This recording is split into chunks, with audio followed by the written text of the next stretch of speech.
Hi, I'm Keith. I'm the public services manager here. Are you starting back in? Okay. I'm the public services manager here, fancy name for reference librarian. In my spare time, I visit museums. I'm a museum geek. I had done a program like this about a year ago where the point was to highlight, spend 1 minute, 45 minutes, doing 45 different museums, whirlwind tour within 2 hours of effort. 2 hours is what I vaguely describe as a reasonable driving time for like a day trip. So that'll get you Philly, Baltimore, Delaware, even into New Jersey a little bit. So this is the second go around. I am repeating myself a little bit because it's remarkably difficult to find 45 different museums again within 2 hours. There are a lot of museums out there, just, you know, there are 90. So I'm repeating myself a little bit, and I'm also going outside of that 2 hour window a little bit with some of my favorite ones. I think I only go as far as Massachusetts. They're mostly in Pennsylvania and Maryland. So when I say I'm going through 45 to 45 minutes, I have a PowerPoint, and it will ding once a minute and go to the next slide. So if anybody has questions, hold them till the end. Okay? Any questions? Any questions before I start my 45? Okay. Okay. Oh, one other thing. I have what's called a LibGuide. I maintain sort of a database of museums that are within 2 hours. These are only ones that I visited, but there's a lot of them. I have them broken down by category. Shameless plug, this is my the web address for it. You can also access it from the library's main webpage by going to Learning Guides, which is on the left-hand column. And we have a whole bunch of called LibGuides, anything from finding a job to anime to the big Discover Earth program we have coming up in May, June, and July. So this is my one on museums. And this is strictly within 2 hours of Ephrata, so some of the museums I talk about tonight aren't going to be on. Okay, museum number one. This is one of my favorites. This probably is my favorite museum. I am a member of 2 museums. I'm a card-carrying friend of the Railroad Museum of Pennsylvania. This is, it's one of the best of its types in the world. It's a train museum. They have 100 or so trains representing a lot of different companies, a lot of different eras, a lot of different makes. They have trains from, this is the 1890s, this is a reproduction, but this is the 1840s, this is the 1940s, this is the 30s or 40s. 100 pieces of rolling stock, a lot of it is inside, some of it is outside. They finally have heat in their main building now. This is the first 8 museums I'm going to go over tonight, including this one. We have free museum passes for something you can check out of the library. That's what these things are right here. So, Ephrata Cloister. If you haven't been to the Ephrata Cloister, you really need to go to the Ephrata Cloister. This is sort of the reason that Ephrata, Pennsylvania is where Ephrata, Pennsylvania is. It's a religious commune founded in 1732 by a gentleman named Conrad Beissel. He broke away from the Brethren Church, went off, formed his own religious group. Well, it was a celibate order. It existed as a religious group, as a celibate group until 1815, give or take a couple years. I never remember the exact date. But then they were just sort of a church until the 1930s. The state of Pennsylvania now runs it as a museum. Their main building here is called the Saul. That's the meeting house. This is the sister's house, the Sarah. But it's 322 in the middle of town. If you haven't been there, you need to go. Hanser House. This is the oldest, it's the oldest house in Lancaster County. It's the oldest surviving building in Lancaster County. As you can tell from the title, it dates to 1719. It's the oldest Mennonite meeting house in the Americas, and it's the oldest something in North America too. I don't remember off the top of my head, but fundamentally it's a really old house. not even, it was built by Chris Jr., but it's run by the Lancaster Mennonite Historical Society. They also have a little farm museum on the property. They have a blacksmith shop, and everybody has a blacksmith shop. But the tour guide, when I went through it, I've been through this a number of times, elementary school field trips, and I was there a year ago or so. Apparently they have the oldest set of stairs in North America, is what he said. I don't quite know if I buy that, but that's part of the sales pitch. The North Museum of Natural History and Science. This used to be run by Franklin and Marshall College, and it's next to their campus. It is a museum of natural history and science. When I was a kid, you could go there for nothing. Now there is a modest fee, but they have exhibits on local Indians, they have exhibits on dinosaurs, they have a planetarium, they have a really big collection of stuffed birds in the basement. That's always the thing that has stuck with me, is walking in the basement and seeing all of these birds. They have a please touch room where kids can, pet a skunk pelt or hold up a deer antler, or things like that. We do have a museum pass for this one, but it's far and away one of our more popular, so the whole list is pretty long.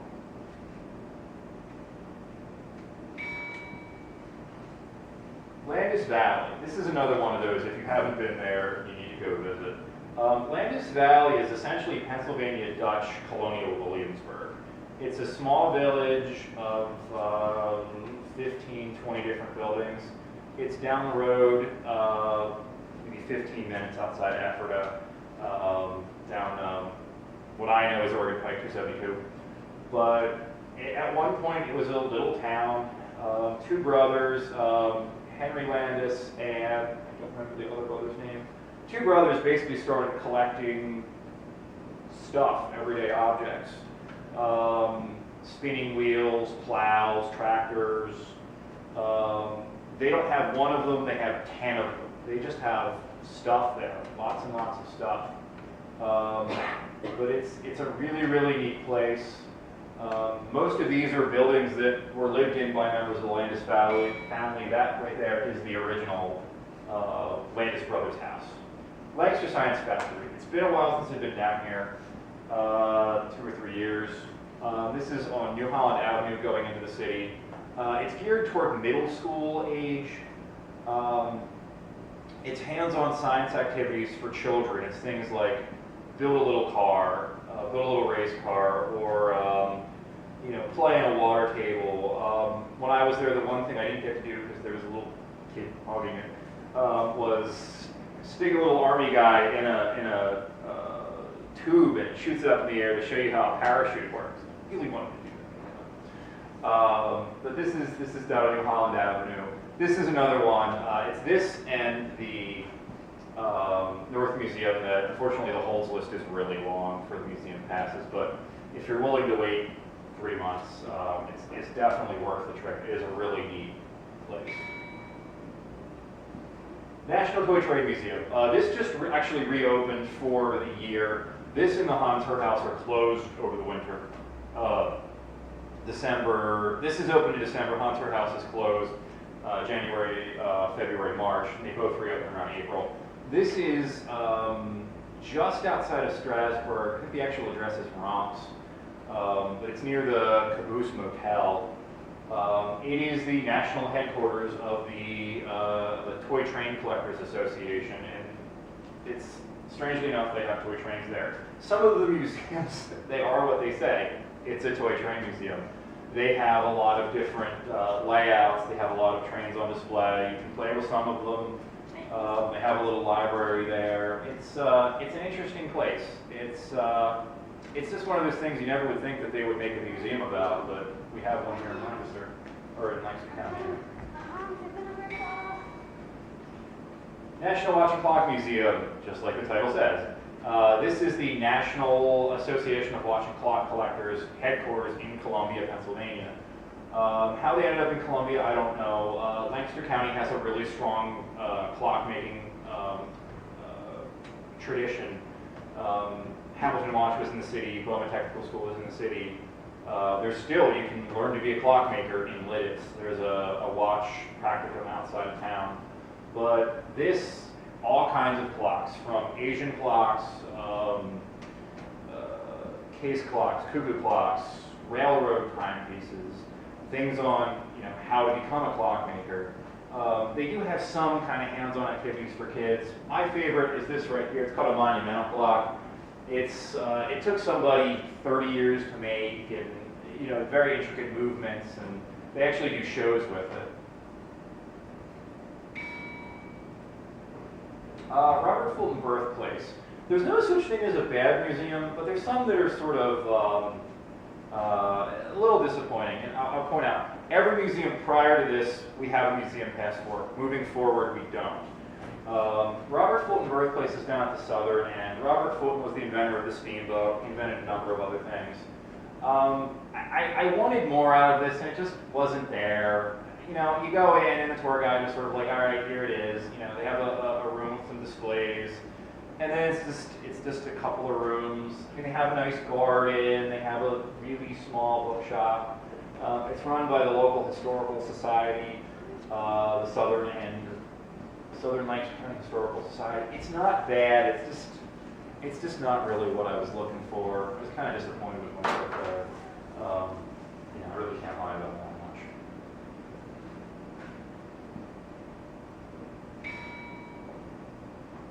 Rockford Plantation.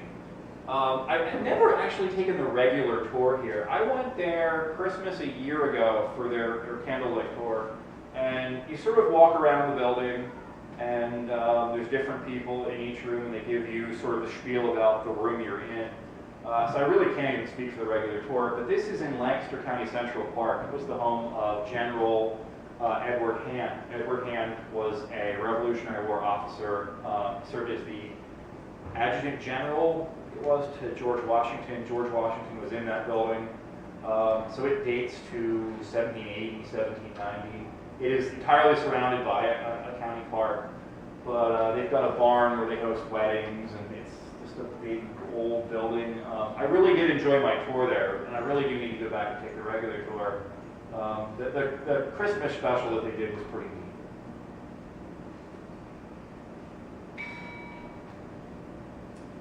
State Museum of Pennsylvania. This is another one of those, I want this to be Pennsylvania Smithsonian, and it isn't.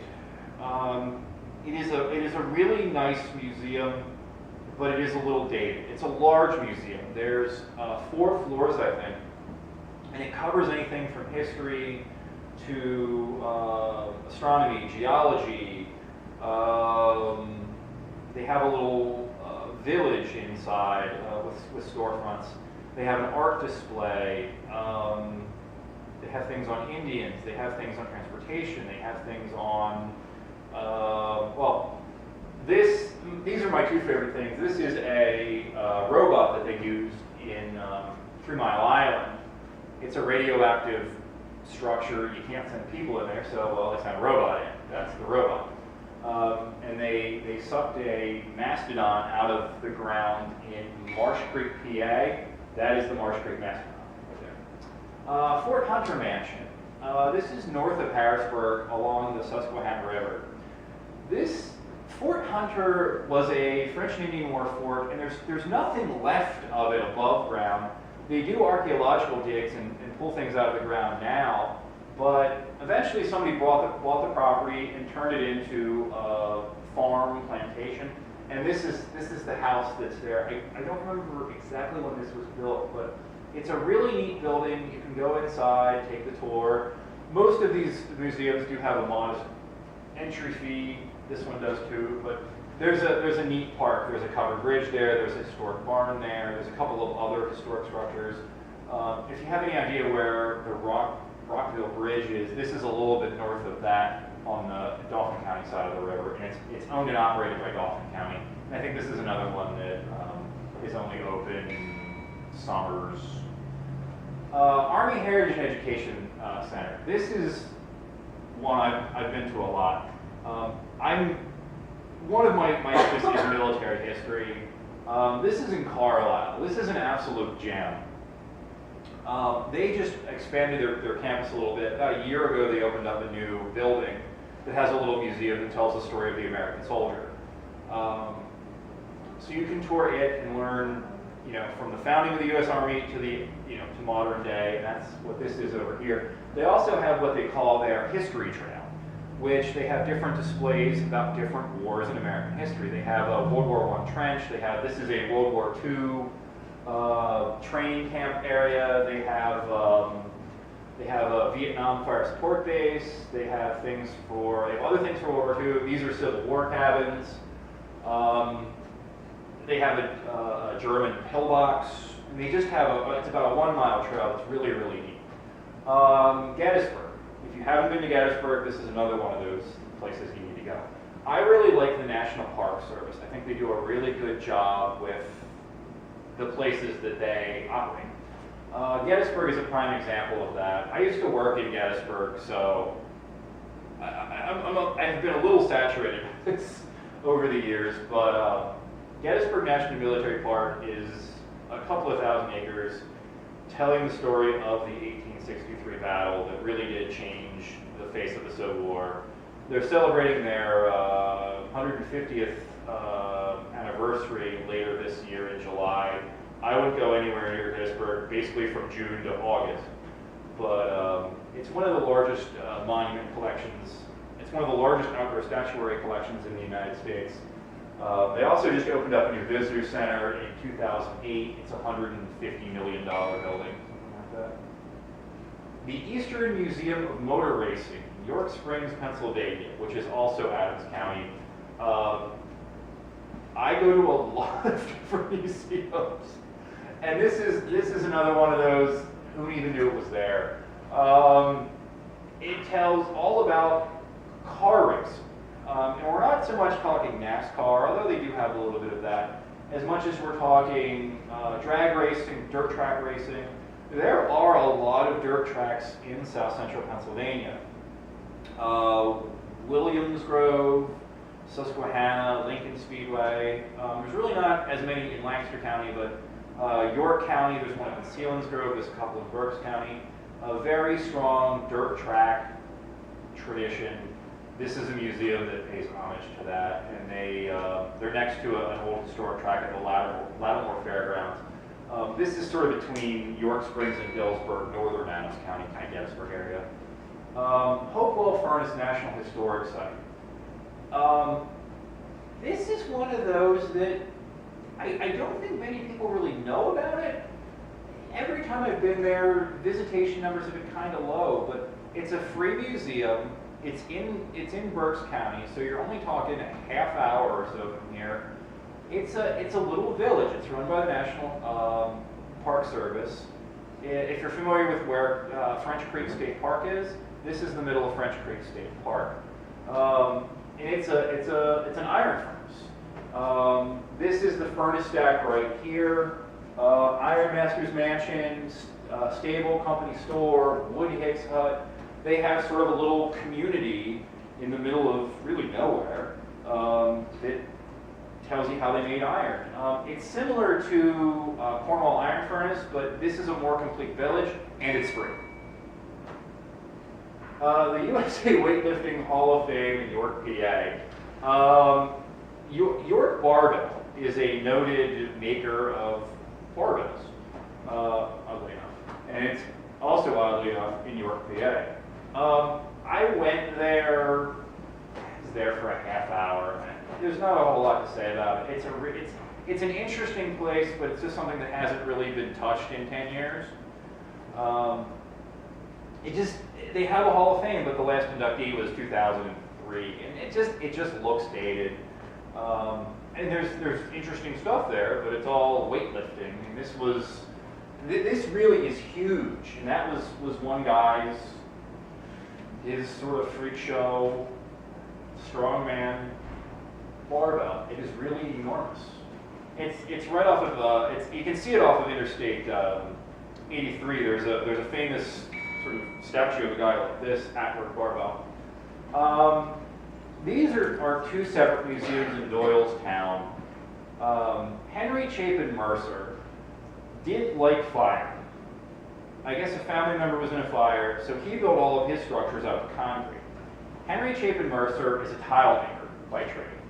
And he is most known for making the floor of the state capitol in Harrisburg. If you ever walk into the kind of look down, there's tile made on him. So this is his tile works in Doylestown. You can tour it. It's run by, I think, Bucks County. Adjacent property is his home, Fonthill, all made out of concrete. It's really a screwy building. It's a beautiful building, but it's really screwy because it's all concrete.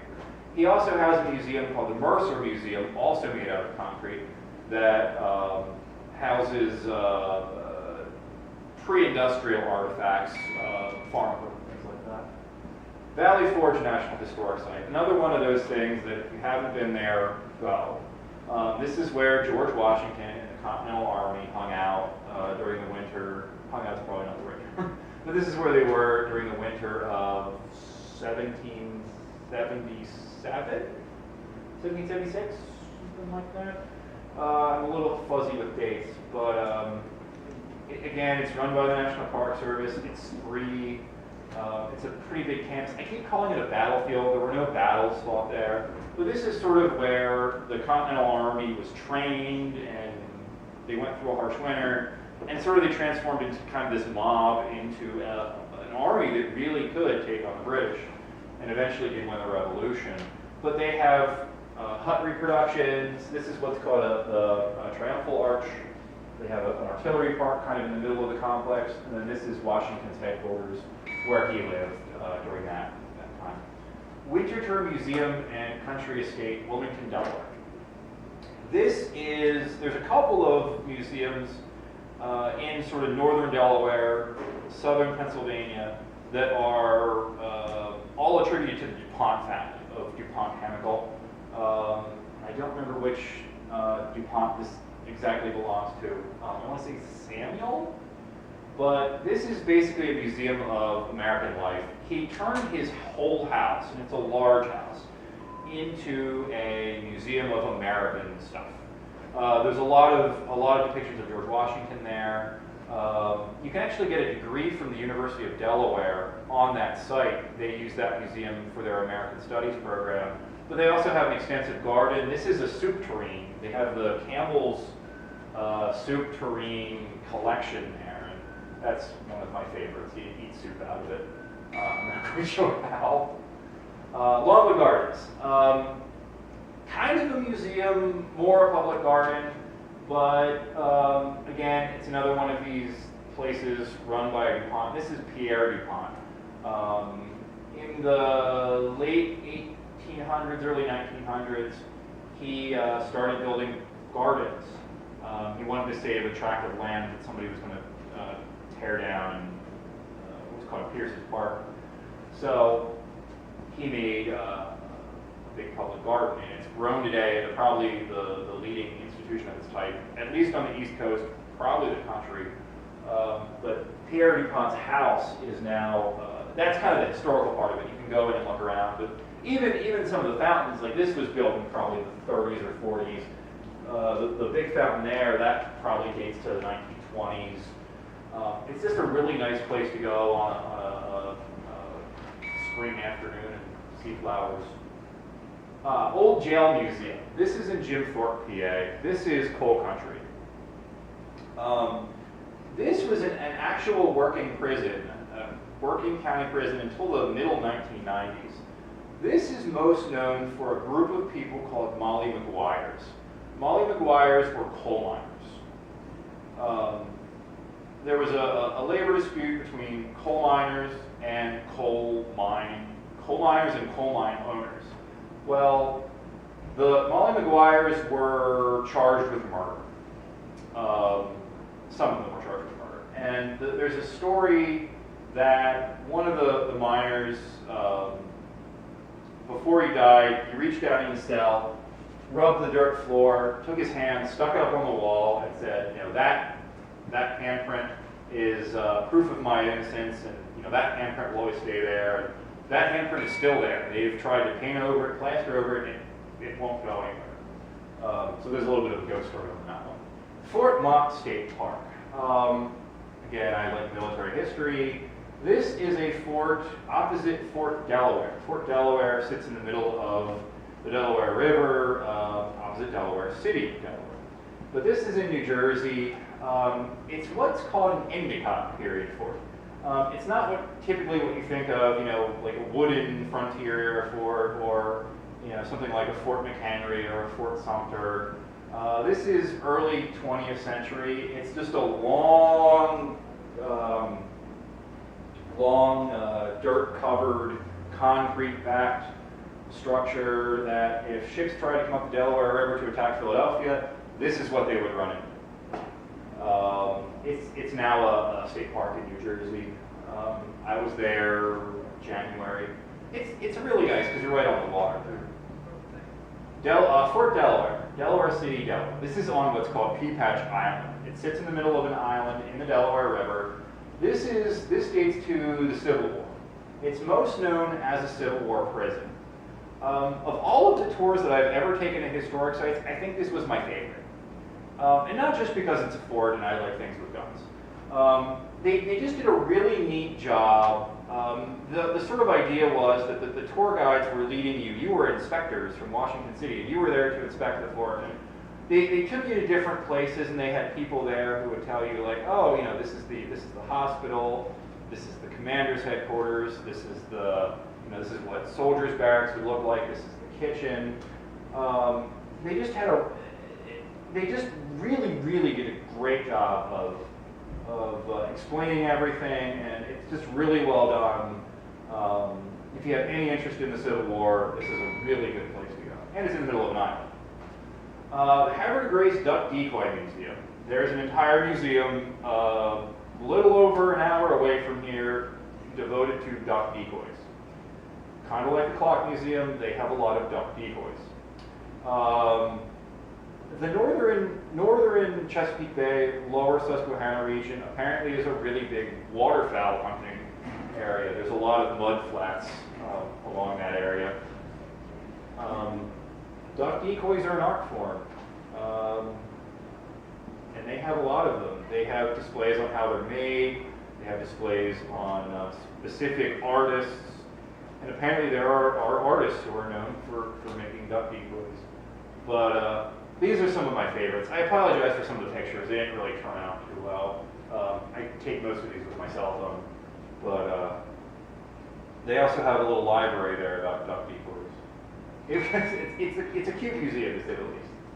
I think I said earlier that I'm a card-carrying member of two museums.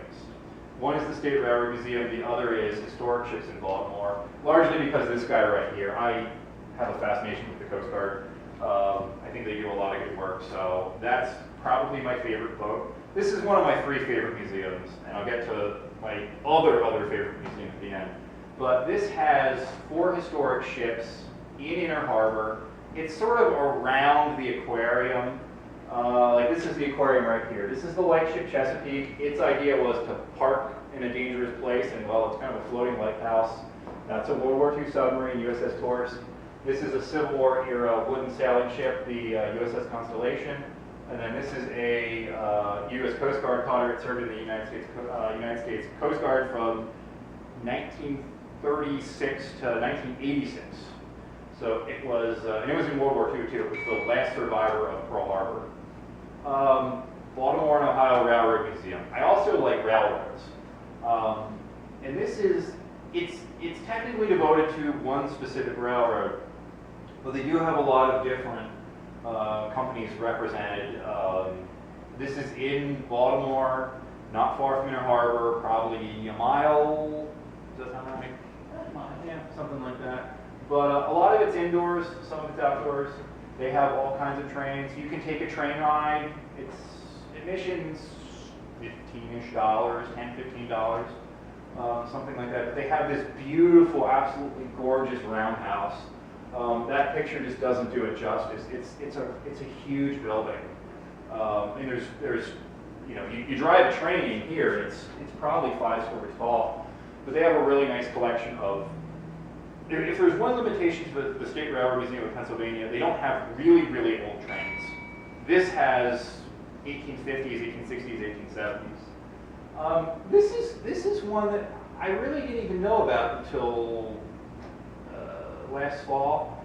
Hampton National Historic Site, Towson, Maryland, run by the National Park Service. This is just outside of Baltimore, to the north of Baltimore. If you go down 83, go this way on 895, kind of away from 83 this way, or 695, and it's second or third exit, but it's a historic home. It's one of the largest, at its time it was one of the largest houses in Maryland, 1790s I think. It's 4 stories tall, and it's sort of done as a plantation. This is the mansion house. This is down the hill called the lower house, and there's slave quarters behind it. And this is a barn, but I toured the mansion house. I didn't tour the lower house, but it's a really neat property. Eastern State Penitentiary. In Philadelphia, completely surrounded by the outskirts of the city. A couple of blocks from the Art Museum, but this was one of the earliest penitentiaries built in the United States. This really is the original penitentiary. And I won't go so much into the history of the prison other than to say, really early, kind of controversial at the time, but like this is Al Capone's prison cell. This is a really old cell block. That's one of the originals. This is sort of the central tower. It's sort of built in a wagon wheel shape. They let it fall into ruin in the 1970s, and it just was sort of this big walled-off area in the middle of Philly that they let plants grow, and it fell into ruin, and they sort of leave it in that ruined state. They're not trying to restore it. They're just trying to keep it from falling apart anymore. Egley Miners Village, Weatherly, PA. This is Hazleton area, and it is what it sounds like. It's a miners' village. It's one long road, probably half a mile long, and in this village, there's different houses for different types of miners. If you're an early miner, you get one kind of house with so much footage. Well, you work your way up, you get, you're still in a duplex, but your house is bigger. You work your way up a little more, well, then you get a house to yourself. And then at the end of the road is where the mine owner lives. This was used to film a movie in the 1960s called The Molly Maguires. This is a prop from that movie. It's a coal breaker. It's not historical. They built it for the movie. And that's really what saved the town. It's owned by the state. Gettysburg Museum of History. This is one of those, you sometimes struggle with what's an attraction and what's a museum. Like the Strasburg Railroad. It's a really nice place, but is it historic? Is it an attraction? What is it? This is kind of like that. There's a lot of neat things there, but it's kind of in the back of a store. So it's kind of like, well, is it a museum? Is it, what exactly is it? And they have a lot of things from Elvis and Kennedy. So it's almost like this, not random collection of pop artifacts, but it's a random collection of pop artifacts. I included it on here because they were featured on the History Channel program American Pickers. The guys involved in that went out and bought some material. Like, this is a chair from the White House. This is Elvis's gun. It's just kind of random pop things. This is another place that is kind of disappointing. It's nice that they have what is there, but the Christiana Underground Railroad Center, a historic Zurcher's Hotel. It takes you longer to say the name than it does to go through the museum. And this is the museum right here. You're looking at the room.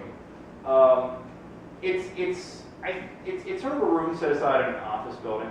The Christiana Resistance was 1851.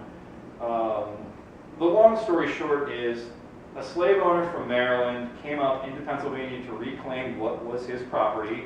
The property didn't want to go back, so a bit of a riot broke out.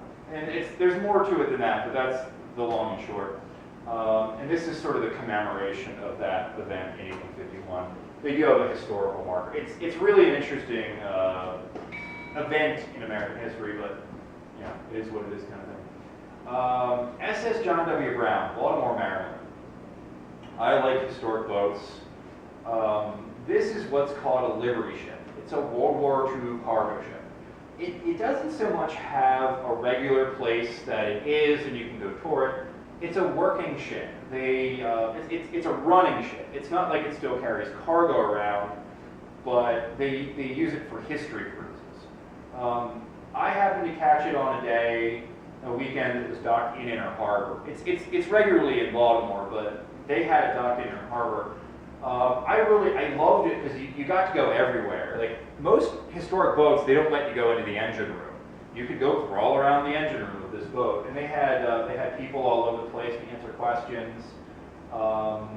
This is the cargo ship that tried to avoid being sunk by Nazi submarines, and clearly it survived.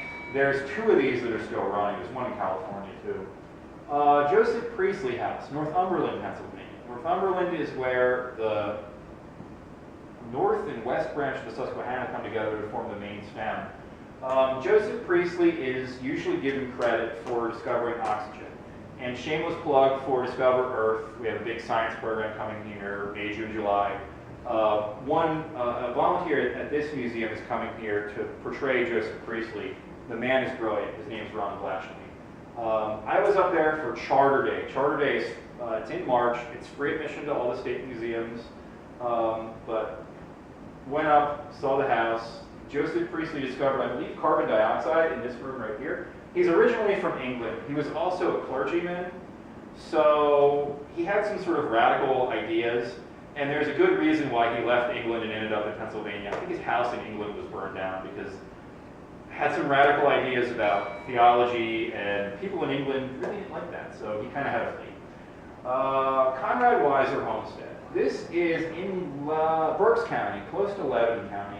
Conrad Weiser is a famous scout, negotiator, kind of along the lines of Daniel Boone. Truth be told, I really didn't tour this. It has very limited hours. Budget cuts a few years ago really affected some of the state-owned historic sites.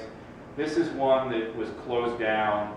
There's a friends group that only recently opened it back up. They're open 1 or 2 Sundays a month for a couple of hours. You can still go and walk around the grounds. The reason that I'm not really rushing to get there is this is the Conrad Weiser house. They're really not even sure if Conrad Weiser ever lived there. It's just sort of speculation. But he is buried on the property, and it's still an old house. It's an interesting complex, to say the least. Okay, Steamtown National Historic Site and the Electric City Trolley Museum. Again, I like trains. This is basically the federal government's version of what's in Strasbourg. This opened in the 1990s, 1997, I think. That's Steamtown. The Electric City Trolley Museum is run by Lackawanna County. They kind of they're at opposite ends of the same parking lot. But if you like trains, this is one of those must-go-see museums. This is one of the largest steam trains ever built. It's got a big boy. They didn't operate in Pennsylvania, but it's a national museum, so they have one up there. They have all sorts of trains, and they do passenger excursions. You can get on a train there and see different parts of Scranton. You can take a trolley ride. I didn't. I got there too late, but you can take a trolley ride out of the Electric City Trolley Museum. It's something like 10 miles. It goes from this complex to the baseball stadium in Scranton. I'm going to kind of lump some things together simply because there really isn't a whole lot to say about each one individually. Pennsylvania played a really big role in the French and Indian War. It fought from 1754 to 1763. I got quizzed by Congressman Pitts yesterday on that one. There's a number of different sites, I have them listed here, that relate to the French and Indian War and what's called Pontiac's Rebellion, which took place just after it.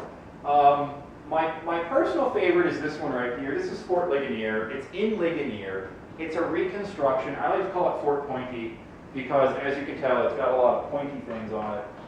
This is Fort Frederick. This is in Maryland. This is Fort Loudon. It's west of Chambersburg. It was kind of disappointing. This is Fort Necessity. This is where the French and Indian War started. George Washington was there. He surrendered. It didn't go well for him. This is what's called the Flour Bag Fort at Bushy Run Battlefield. Falling Water may be the architecturally most famous house in the United States. It's in Pennsylvania. It's near Ohio Pile State Park. Mill Run, PA. It's Fayette County, I think. 3 hours away, a little bit east of Pittsburgh. Designed by Frank Lloyd Wright. Really, truly one of the most famous houses in the United States.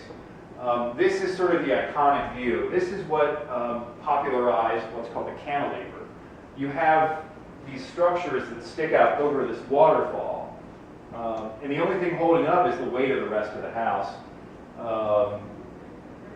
When you stand up here, it's like a 50-foot drop here. It's really, it's something you really, you have to be there to understand. It's just one of those must-sees. Pennsylvania Military Museum, Boalsburg, PA. Boalsburg is just outside of State College. This is the home of what's called the 28th Infantry Division Shrine. The 28th Infantry Division is essentially the Pennsylvania National Guard. That is, 28th ID really is the bulk of the PA National Guard. They've been around. It's the oldest continuous infantry division in the United States Army from the 1870s, 1880s. But they have a whole series of monuments. They also have, the State Military Museum has a collection of tanks and guns and vehicles and all kinds of stuff. I drove 2 hours to see this on Charter Day in 2011. But it's a really neat memorial to Pennsylvania's own. Altoona, if you like trains, go to Altoona. There's a couple of places there that are really neat to see.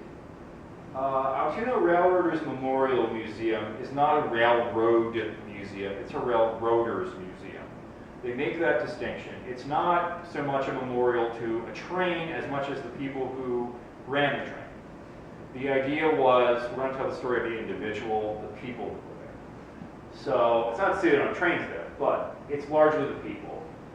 They also operate what's called the Horseshoe Curve. The Horseshoe Curve is a big horseshoe curve of train tracks that allows trains to get over the Allegheny Mountains.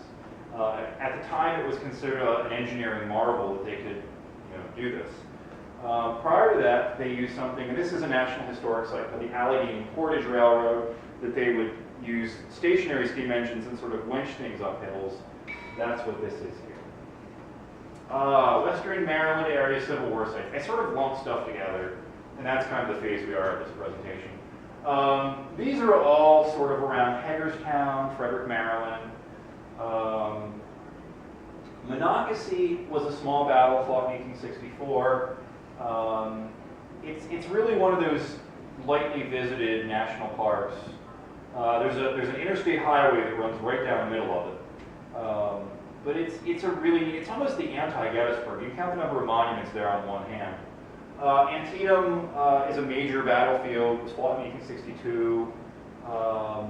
That's near Sharpsburg, Maryland. And Harper's Ferry National Park, if you've ever heard of John Brown, he tried to free slaves. He took over a U.S. arsenal. That was in Harper's Ferry. Harper's Ferry is just a really beautiful area. If you like the outdoors, there's trails that go in and out of there, and it's a really cool town, just without its history. Old Economy Village, Ambridge, Pennsylvania. I included this one. It's a bit far away. It's the other side of Pittsburgh. But it's almost Ephrata Cloister-esque. It's a communal group. It was founded in 1805. They bounced around at a couple of different sites until 1825, where they ended up in Economy, Pennsylvania, what is now Ambridge. It's along the Ohio River. Celibate religious group. They felt the end of the world was coming. So they were known for textiles. Their founder was named George Herman Rapp. This was his place. The founder always gets the nice house. They had their own little museum and feast hall. That's what this is. George Herman Rapp had a really beautiful garden. That's what this is.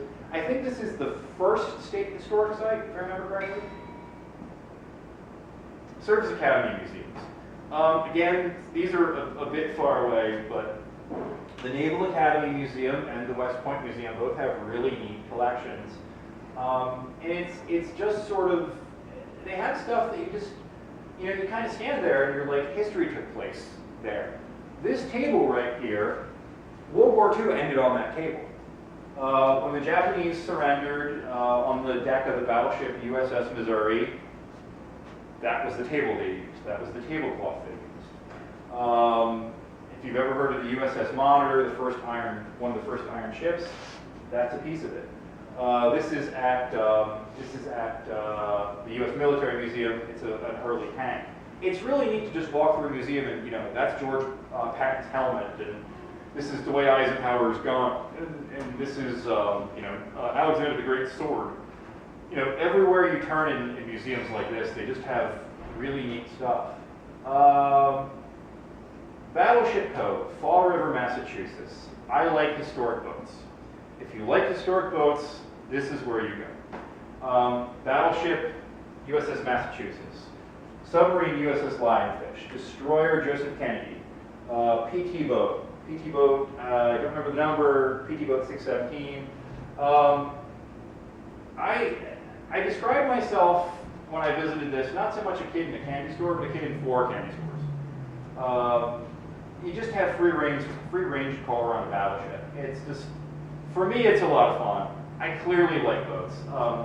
Fall River is known for, that's the town that Lizzie Borden lived in. Lizzie Borden took an axe, gave her father 40 whacks when she saw what she had done, gave her father 41. That's what it's known for, but they also have this museum there. It's really neat. I love the historic boats they have. I also like the concentration. The National Air and Space Museum, Udvar Hazy Center, Chantilly, Virginia. This is the annex to the National Air and Space Museum in DC. If you'll notice, I really don't include a lot of museums in cities. I've never been to Independence Hall, never toured it. I was on the ground looking at it for the first time last week.